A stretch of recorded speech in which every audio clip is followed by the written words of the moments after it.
Sir నమస్కారం sir. నమస్తే అండి. సార్ ప్రొడ్యూసర్ సింగనమల రమేష్ మన మహేష్ బాబు గారు అండ్ పవన్ కళ్యాణ్ గారి పైన కొన్ని కామెంట్స్ అయితే చేశారు సార్. అంటే కొమరం పులి, కలేజా సినిమాకి దాదాపు 100 కోట్ల వరకు నేను నష్టపోయాను. కనీసం వీళ్ళు ఫోన్ చేసి పరామర్శించలేదు. దానికి సంబంధించిన తన బాధనైతే వ్యక్తం చేశారు సార్. మరి ఆయన కామెంట్స్‌ని మీరు ఏ విధంగా చూస్తారు? అంటే ఆయన ఒక ఐటీ కంపెనీ తాలూకా వ్యవహారంలో వాళ్ళని బెదిరించి హ్మ్. డబ్బులు తీసుకున్నాడు అనే ఒక కేసులో అరెస్ట్ అయ్యాడు. ఓకే. అరెస్ట్ అయ్యి 70 రోజులో 75 రోజులో జైల్లో ఉన్నాడు. బెయిల్ మీద రిలీజ్ అయ్యాడు. అప్పటి నుంచి బయటే ఉన్నాడు ఆయన. బయటే ఉన్నాడు కాబట్టి బెయిల్ మీద బయట ఉన్నవాళ్ళు ప్రెస్ మీట్లు పెట్టొచ్చు, ఏం కాదు. హ్మ్. అయితే ఈ కేసుకు సంబంధించి మొన్న జడ్జిమెంట్ వచ్చింది. ఇది జనవరి 31వ తారీఖు ఎప్పుడో జడ్జిమెంట్ వచ్చి కేసు కొట్టేశారు. సరైన సాక్ష్యాధారాలు లేని కారణంగా ఈ కేసు కొట్టేస్తున్నామని జడ్జి గారు కొట్టేశాడు. కొట్టిన తర్వాత ఈయన ఇప్పుడు ప్రెస్ మీట్ పెట్టాడు. ఈ కేసు మొత్తం డ్యూరేషన్ 14 సంవత్సరాలు. ఈ 14 సంవత్సరాలు ఆయన జైల్లో లేడు, హ్మ్. బయటే ఉన్నాడు. ఈయనది పొద్దుటూరు, రాయలసీమ. ఈయన అంటే ఇదే కేసు కాదు ఆయనకి. గతంలో ఆయనకు పొద్దుటూరు కోర్టులో కూడా కేసులు ఉన్నాయి. ఓకే. ప్రొద్దుటూరు కోర్టులో కూడా ఆయన మీద చెక్ బౌన్స్ కేసులు అవి ఉన్నాయి. అవి మాత్రమే కాదు, ఈయన మీద చాలా ఆరోపణలు కూడా ఉన్నాయి. చాలామందికి గుర్తుండే ఉంటుంది, మద్దెల చెరువు సూర్యనారాయణ రెడ్డి హత్య కేసులో భానుకిరణ్ అరెస్ట్ అవ్వటము, ఆయన దాదాపు 12 సంవత్సరాలు జైల్లో ఉండి బయటకు వచ్చేసాడు. అతను బయటకు వచ్చినటువంటి భానుకిరణ్, ఇతను సూరి జైల్లో ఉన్నప్పుడు, మద్దెల చెరువు సూర్యనారాయణ రెడ్డి జైల్లో ఉన్నప్పుడు అతను చేసినటువంటి లావాదేవీల తాలూకా ఫైనాన్షియల్ వ్యవహారాలన్నీ ఈ భానుకిరణ్ చూసేవాడు. అక్కడ అతని డబ్బులతో ఇతను వేరే వ్యాపారాలు ఏవో చేశాడు అనేది ఒక ఆరోపణ. దానికి సంబంధించిన లెక్కలు చెప్పాల్సి వస్తుంది అనే ఉద్దేశంతోనే భానుకిరణ్ వాంటెడ్గా మద్దెల చెరువు సూర్యనారాయణ రెడ్డిని చంపాడు అనేది ఆ కేసుకు సంబంధించినటువంటి ఎస్టాబ్లిష్మెంట్. హ్మ్. ఆ టైంలో సినిమా రంగంలో కూడా పెట్టుబడులు పెట్టాడు అతను అనేది వినిపించిన మాట. అలా ఆ ఖాతాలో నుంచి వచ్చిన డబ్బులే ఈయన సినిమాలకు పెట్టుబడి అనే మాట కూడా వినిపించింది. హ్మ్. అయితే దీనికి సంబంధించి ఆరోపణలు ఉన్నాయి.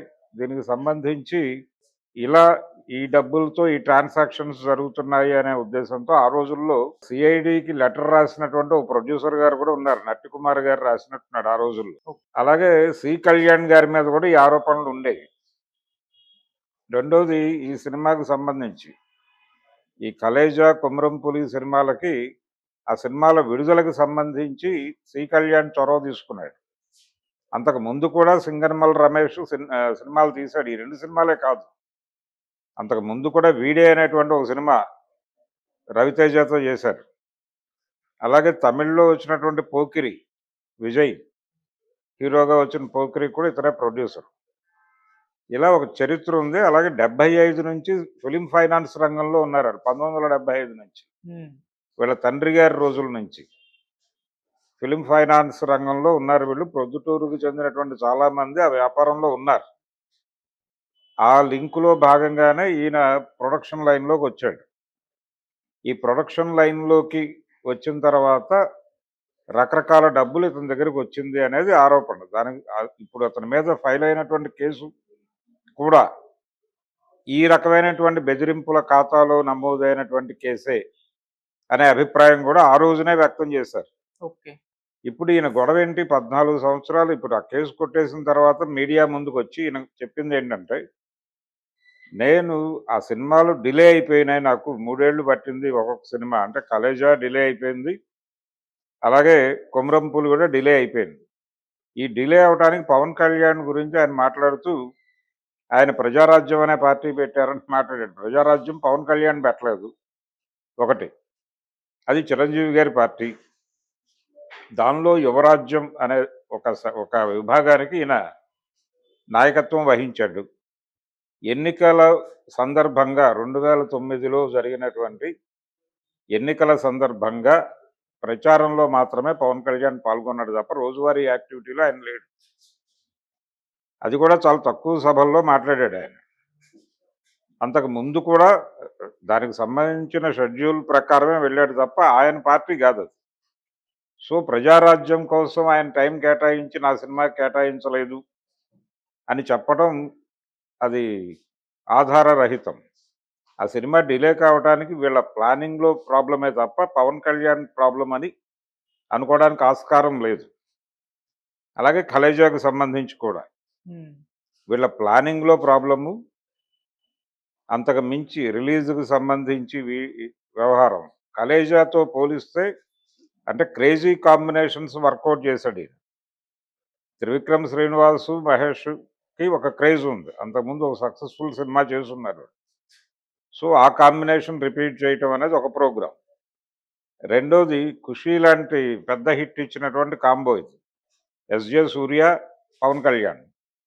సో, ఈ కాంబినేషన్‌లు సెట్ చేసి సినిమా వ్యాపారం చేయటం అనేది ఆ ప్రోగ్రామ్‌లో భాగంగా చేశారు. దీనిలో డబ్బులు పెట్టొచ్చు అనుకున్నారు, పెట్టారు. అది రిలీజ్ అయిన తర్వాత 2 సినిమాలు కూడా చేదు అనుభవాన్నే మిగిల్చాయి. 'కలేజా' ఎంటర్‌టైనర్‌గా తర్వాత రోజుల్లో ఇతర ప్లాట్‌ఫార్మ్స్ మీద బానే నడిచింది. అది థియేటర్‌లో ఫ్లాప్ కానీ టీవీలో సక్సెస్‌ఫుల్ సినిమానే. అవును. 'కొమురం పులికి' ఏ రకమైనటువంటి క్రెడిటు దక్కలేదు. అది ఒక రకమైన దారుణమైన అనుభవమే. ఆ అనుభవం పవన్ కళ్యాణ్‌కి యాక్చువల్‌గా, ఇతనికి కాదు. ఇతను నష్టపోయాడు. డబ్బులు నష్టం జరిగి ఉండొచ్చు. దానిలో ఎవరు బాధపడటానికి ఏం లేదు గానీ, హీరోలు ఏం చేయలేని పరిస్థితి. ఎందుకంటే ఇతను కేసులో ఇరుక్కున్నాడు. ఆ కేసులో ఇరుక్కుని కూడా ఇతను జైల్లో ఉన్నది మాక్సిమం 2 మంత్స్ ఉండుంటాడు. 2-3 మంత్స్ లోపు ఉన్నాడీయన. ఉన్న తర్వాత వెళ్ళి వాళ్ళని కలిసి ఉండొచ్చు కదా! ఎందుకు మీరు ఇప్పుడు మాట్లాడటం ఎందుకు? నన్నెవరు పలకరించలేదు అని 14 ఏళ్లలో వాళ్ళు ఫోన్ చేయటం ఎందుకు? మీరెళ్లి కలిసి ఉండొచ్చు కదా! కలిస్తే వాళ్ళ గొడవ ఏదో చెప్పేవాళ్ళు గదా! అటువంటిదేం జరిగినట్టుగా ఎక్కడా ఎస్టాబ్లిష్ చేయలే. అంటే 14 ఏళ్ళు జైల్లో ఉన్న ఇంప్రెషన్ ఇచ్చాడాయన. అది తప్పు. ఆయన బయటే ఉన్నాడు. కేసు కొట్టేశారు అంతే. బెయిల్ మీద ఉన్నాడు. కేసు కొట్టేశారు. హ్మ్. బెయిల్ మీద ఉన్నటువంటి వ్యక్తులు రాజ్యాలను పరిపాలిస్తున్నటువంటి సందర్భం చూస్తున్నాం మనం. ఇప్పుడు ఆంధ్రప్రదేశ్ ముఖ్యమంత్రి గారు, తెలంగాణ ముఖ్యమంత్రి గారు, ఆంధ్రప్రదేశ్ మాజీ ముఖ్యమంత్రి గారు వీళ్ళందరూ బెయిల్ మీదే ఉన్నారు. వాళ్ళు ప్రెస్ ముందుకు రావడం లేదా? మాట్లాడుతూనే ఉన్నారు కదా! బహిరంగ సభల్లో కూడా మాట్లాడారు. ఎన్నికల ప్రచారాలు చేశారు.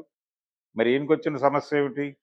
కేసు కొట్టేశాక రావటం ఏంటి? కేసులు కొత్త ఈయనకి. ఈయనకి పొద్దుటూరు కోర్టులోనే చెక్ బౌన్స్ కేసులు చాలా ఉన్నాయనేది పాత రికార్డులు చూస్తే అర్థమవుతుంది. సో, వీళ్ళకి ఇదేదో ఈ రోజున ఆయన మళ్ళీ సినిమా ప్రవేశం చేయాలి అనుకున్నాడు కాబట్టి ప్రెస్ మీట్ పెట్టాడు. ఈయన చరిత్ర చాలా పెద్దది. అంటే ఎవరో అడిగారు. అంటే సరదాగా అడిగారు ఆ ప్రెస్ మీట్‌లో, "మీ కథని సినిమాగా తీస్తారా?" అని. లేదు వెబ్ సీరీస్‌గా చేస్తారా అన్న పద్ధతిలో ఒక ప్రశ్న ఏదో వస్తే, "నా సోది ఎవరు చూస్తారండి?" అన్నాడాయన. "ఎవరు హ్మ్. వింటారండి? నేనేదో చెప్పుకుంటున్నాను" అన్నాడు గానీ క్యాజువల్‌గా. డిజైన్ చేస్తే ఇంట్రెస్టింగ్ స్టోరీనే అది. ఎందుకు ఇంట్రెస్టింగ్ స్టోరీ అంటున్నానంటే, దీనిలో బిరామీ డబ్బులు, అలాగే మద్దెల చెరువు సూర్యనారాయణ రెడ్డి చేసిన పంచాయతీల్లో ద్వారా వచ్చినటువంటి డబ్బుల్ని భానుకిరణ్ అనే అతను మేనేజ్ చేయటము, ఆ మేనేజ్ చేసినటువంటి డబ్బుల్లో నుంచి వ్యాపారంలోకి రావటం, సినిమా రంగంలోకి రావటం, సినిమా రంగంలోకి ఆయన డబ్బులు వస్తున్నాయి అనేది ఆ రోజుల్లోనే పేపర్లలో వచ్చిన వార్త. ఏది మద్దెల చెరువు సూర్యనారాయణ రెడ్డి తాలూకా సెటిల్మెంట్ల డబ్బులు ఇక్కడికి వస్తున్నాయి అని. సినిమా రంగంలో కూడా వాళ్ళు పెట్టుబడులు పెడుతున్నారు. ఫైనాన్స్ ఇచ్చి ఉండొచ్చు. ఫైనాన్స్‌తో పాటు వాళ్ళే నేరుగా సినిమాలు కూడా తీసే కార్యక్రమం పెట్టుకున్నారు. హ్మ్. దానికి ఇతన్ని ఒక ఏజెంట్‌గా పెట్టుకున్నారు అనేది ఆ రోజున వినిపించిన మాట. ఓకే. ఈ ఈ సందర్భానికి సంబంధించి 'నట్టికుమార్' గారైతే ఇంకా వివరంగా చెప్పగలరు. హ్మ్. ఎందుకంటే ఆయన ఆ టైంలో ఉత్తరాలవి రాసున్నాడు గాబట్టి. ఈ నా డౌట్ ఏంటంటే భానుకిరణ్ మరి వచ్చిన తర్వాత ఏమైనా పరామర్శించాడా ఇతన్ని? అది కదా చెప్పాల్సింది. పవన్ కళ్యాణ్, మహేష్ బాబు పలకరించారా లేదా అన్నది కాదు ప్రశ్న ఇక్కడ. వీళ్ళెవరన్నా పరామర్శించారా? భానుకిరణ్ పరామర్శించాడా? లేకపోతే ఆహ్, ఇంకెవరు? 'సి కళ్యాణ్' గారు పరామర్శించారా? 'సి కళ్యాణ్' గారి ప్రస్తావన వచ్చిందక్కడ. వస్తే లేదు ఆయన రిలీజ్కి సహకరించారు తప్ప ఆయనకి ఏ సంబంధం లేదని చెప్పాడు. ఆయన కూడా ఆ రోజున విచారణకు హాజరయ్యాడు ఆ రోజుల్లో. ఏది ఈ ఆరోపణ వచ్చి సూరి హత్య జరిగిన తర్వాత. ఇవన్నీ కలిపి ఒక వెబ్ సిరీస్ చేయొచ్చు నిజంగానే. అంటే భానుకిరణ్ ఎలా అతన్ని చంపాడు, చాలా క్లోజ్గా చంపారు. ట్రావెల్ చేస్తున్నారు వాళ్ళు ఒక వెహికల్లో, ఉమ్, చాలా సన్నిహితంగా ఉండి ఇక ఇతను అడుగుతాడు వెళ్ళగానే, లెక్కలు అడుగుతాడు, లెక్కలు చెప్పే పరిస్థితిలో తను లేడు, ఇక లాభం లేదు అని చెప్పి ఒక నిర్ణయానికి వచ్చి అక్కడక్కడ కాల్చాడు స్పాట్లో. కాబట్టి చాలా ఇంట్రెస్టింగ్ క్రైమ్ ఉంది దీనిలో. ఆర్థికము, పంచాయతీలు, సెటిల్మెంట్లు, ఆ డబ్బులు ఫ్లో, ఆ డబ్బులు ఎక్కడెక్కడ ఇన్వెస్ట్ చేస్తారు, ఇది కొంచెం ఇంట్రెస్టింగ్ టాపిక్కే. అంటే ఈయనేదో ఆ కేసు, ఆ బెదిరింపు ఫాల్స్ కేసు అని చెప్తున్నాడు ఆయన. అంటే ఈయనకి ఫాల్స్ కేసు అయి ఉండొచ్చు, ఈయన్ని వాడి ఉండొచ్చు ఎక్కడో. అలా ఆ కేసుతో లింక్ అయ్యి జైలుకి వెళ్ళటం అక్కడి వరకే కాదు పాయింట్. పొద్దుటూరు నుంచి వీళ్ళ ప్రయాణం మొదలైనప్పటి నుంచి వీళ్ళు డబ్బులు ఎక్కడి నుంచి తెచ్చి ఇక్కడ ఫైనాన్స్ చేస్తున్నారు, ఏ రేట్లలో ఫైనాన్స్ చేస్తున్నారు, ఉమ్, మధ్యలో ఈ ఇన్వాల్వ్మెంట్లు, అందరూ రాయలసీమ బ్యాచ్. సో అక్కడి నుంచి మొదలు పెడితే ఇంట్రెస్టింగ్ టాపిక్ అవుతుంది. పరిటాల రవి హత్య, ఇలా చాలా పెద్ద క్యాన్వాస్ ఉంది ఈ కేసుకి. ఓకే. అంత క్యాన్వాస్ మీద చేస్తే డెఫినెట్గా మంచి వెబ్ సిరీస్ అవుతుంది. ఆయన డబ్బులు పెట్టి చేసుకుంటే జనం చూస్తారు ఇంట్రెస్టింగ్గానే. ఓకే. ఇందులో ముద్దు సీను కథ వస్తుంది. మద్దెల చెరువు సూర్యనారాయణ ఇంట్లో పేలినటువంటి టీవీ బాంబు వ్యవహారం మాట్లాడుకోవచ్చు. అలాగే పరిటాల రవిని టార్గెట్ చేస్తూ రామానాయుడు స్టూడియోస్ దగ్గర ఒక బ్లాస్ట్ చేశారు వీళ్ళు. దానిలో దాదాపు 28 మంది చనిపోయారు. అదొక ఇంట్రెస్టింగ్ ఎపిసోడు. ఇలా చాలా ఉన్నాయి. ఈయన జీవిత కథ చెప్పే క్రమంలో అంటే సింగనమల రమేష్ మీదుగా భానుకిరణ్, భానుకిరణ్ మీదుగా మద్దెల చెరువు సూర్యనారాయణ రెడ్డి, మద్దెల చెరువు సూర్యనారాయణ రెడ్డి మీదుగా పరిటాల రవి, రాయలసీమ ఫ్యాక్షన్లు. ఇంకోటి ఏంటంటే వీళ్ళకి ఏదో ల్యాబ్ ఉండేది ఆ రోజుల్లో అక్కడ ఫిలిం నగర్లో, డిజిటల్ ల్యాబ్. ఆ ల్యాబ్ నుంచే రక్త చరిత్ర ప్రాసెస్ అయి బయటికి వెళ్ళింది. ఉమ్, అలా క్లోజ్గా అసోసియేట్ అయ్యారు వీళ్ళు వాళ్ళతో. రక్త చరిత్ర నిర్మాణము వీటిల్లో కూడా వీళ్ళ ఇన్వాల్వ్మెంట్ ఏదో మేరకు ఉంది. ఇలా చాలా పెద్ద వైడ్ స్పాన్ ఉన్నటువంటి స్టోరీ ఇది. ఓకే. కాబట్టి ఆయన హ్యాపీగా వెబ్ సిరీస్ చేసుకోవచ్చు. తన్ని తాను తగ్గించుకుని చూపించుకునే ప్రయత్నం చేస్తున్నాడు. ఈ క్రమంలో ఆయన రేపో ఎల్లుండో అంటే వాళ్ళ అబ్బాయి ఒక రైటర్లు గాను, డైరెక్టర్లు గాను మారాలనుకుంటున్నారు మా పిల్లలిద్దరూ అనే మాట కూడా చెప్పాడు ఆయన. కాబట్టి వాళ్ళు ఏదైనా ప్రొడక్షన్ లైన్లోకి వస్తూ ఉండుండొచ్చు. దానికి ఒక బేస్ ఏర్పాటు చేయడం కోసం ఈయన మీడియా ముందుకు వచ్చాడు. ఆ రోజున ఆ 2 సినిమాలే కాదు, వీడే సినిమా టైంలోనూ అప్పుడు కూడా ఆయన ఎప్పుడు మీడియా ముందుకు వచ్చి మాట్లాడిన మనిషి కాదు. ఇప్పుడు మాట్లాడుతున్నాడు ఆయన. ఆ రోజున కొంచెం కన్ఫ్యూజ్ అయ్యేవాడు ఆయన. మీడియా ముందుకు వచ్చాడు కానీ కొంచెం కన్ఫ్యూజ్డ్గా ఉండేవాడు. ఈరోజు కాంక్రీట్గా మాట్లాడాడు.